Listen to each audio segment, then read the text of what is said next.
Bonjour à toutes et à tous. Alors me voilà de nouveau pour une nouvelle vidéo. Alors dans celle-ci, comme j'avais dit la dernière fois, on va revenir sur les conséquences éthiques et morales des conclusions tirées à la dernière vidéo.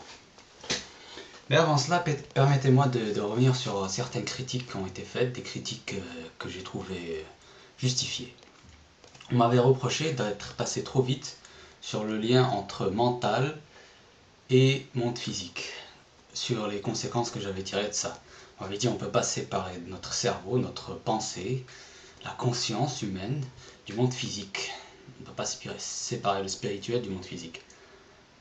Bien à ces gens-là, j'ai envie de dire, effectivement, j'en sais rien moi. De quoi est faite la nature de notre âme, la nature de notre conscience? Je ne sais pas. Je pense que ce ne sont que des interactions dans notre cerveau, juste des électrons, des ions. Je pense que ce n'est que ça. Mais ce dont nous avons besoin, c'est pas de savoir, justement, en ce qui concerne la responsabilité donc. C'est de savoir ce qui est impossible. C'est un raisonnement par élimination. Donc je reviens au sujet. D'accord, vous avez votre conscience. Vous faites un choix. Si ce choix n'a pas de cause, personne ne nous a poussé à le faire, il n'y a pas un coup de vent, il n'y a pas un Dieu, rien ne nous a poussé à le faire. Il n'y a pas ça. Si ce n'est pas le hasard, dont vous n'êtes pas responsable non plus. Donc ni hasard, ni causalité. Il y a quoi d'autre? Vous arrivez à vous imaginer quelque chose d'autre? Moi non. On pourrait dire justement, on n'arrive pas à dire, on ne sait pas ce que c'est, donc on ne peut pas tirer de conclusion dessus. Mais justement, dans notre cas, en ce qui concerne la responsabilité, il faudrait savoir ce qu'il y a pour pouvoir tirer une conséquence.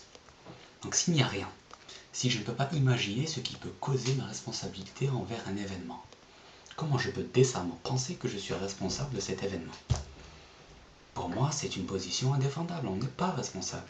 Il suffit de grossir l'échelle de votre analyse et vous verrez que la responsabilité, dans l'absolu, n'a pas de sens. Donc voilà.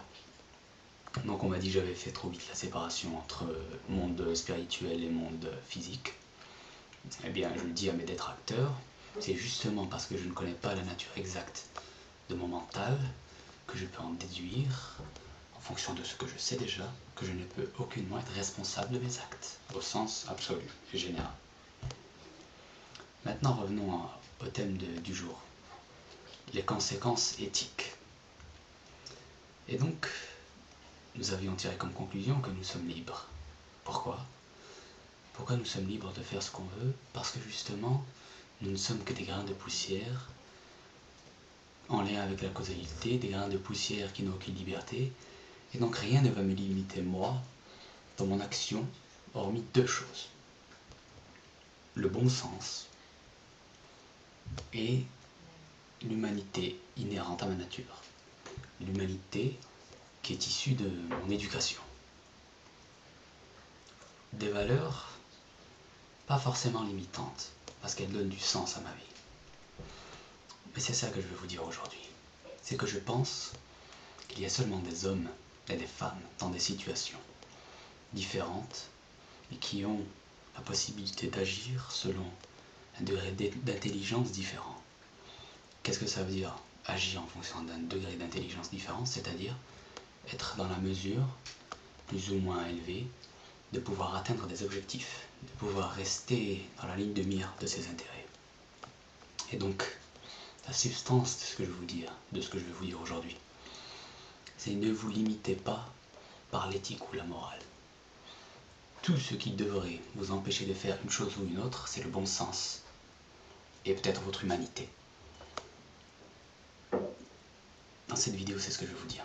Pas de limite morale, rien, juste le bon sens. Dites-vous, quels sont mes objectifs dans la vie? Quels sont mes intérêts? Et bâtissez à partir de ça les moyens d'y arriver. Parce que rien ne peut vous limiter sur le bien ou le mal, non. Juste le bon sens, le bon sens. Voilà, c'est tout pour aujourd'hui. Donc j'espère que vous avez aimé, ou qu'au pire je vous aurais juste interpellé, intéressé. En tout cas, je vous prie de vous abonner, de critiquer, de me fustiger, mais en tout cas de réagir. Merci à vous et bonne soirée.